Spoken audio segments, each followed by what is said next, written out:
উফ মীরা, তোর জন্য আমার এই 12 হাত শাড়িটা পরে আসতে হলো। একটু ওয়েস্টার্ন ড্রেস পরলে কি হতো? আরে এত রাগ করছিস কেন? তোকে খুব সুন্দর লাগছে, একবারে বাঙালি লাগছে। রিয়েলি? আমাকে একটু পুরো তাঁতঘর লাগছে। আর কতক্ষণ? আরে চল না এই দোকানটাই যাই। তুই পুরোনো দোকানের থেকে কি দিচ্ছিস?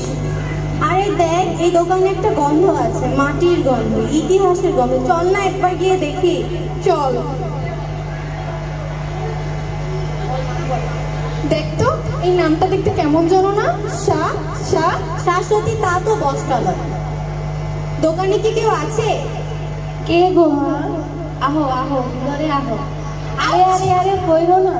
তোমগো দুজনের তো মেলা সুন্দর লাগতাছে। থ্যাঙ্কস। ধন্যবাদ দিদা, তোমাকেও খুব সুন্দর লাগছে। এগুলো কি জামদানি? হ্যাঁ, এটিরে কয় জামদানি শাড়ি। এই শুধু শাড়ি নয়, এ হলো বাংলার ঐশ্বর্য। একসময় এই জামদানি শাড়ি ছিল ইতিহাস বিখ্যাত। মসলিন শাড়ির নাম শুনছো? মুসলিম? হ্যাঁ, মসলিন। একটি আংটির ভেতর দিয়ে কয়েকশো গজ শাড়ি গলে যেত।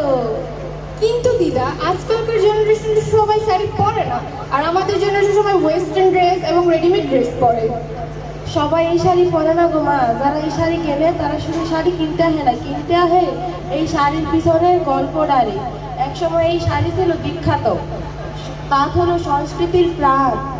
কিন্তু দিদা, আজকাল তাঁতিদের খুব কষ্ট, তাই না? একটা শাড়ির পিছনে কতজনের পরিশ্রম আছে।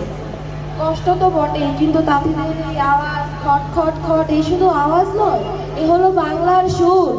জানো মা, যখন তাঁতিরা তাঁত বলে তখন একটা গান বাজে।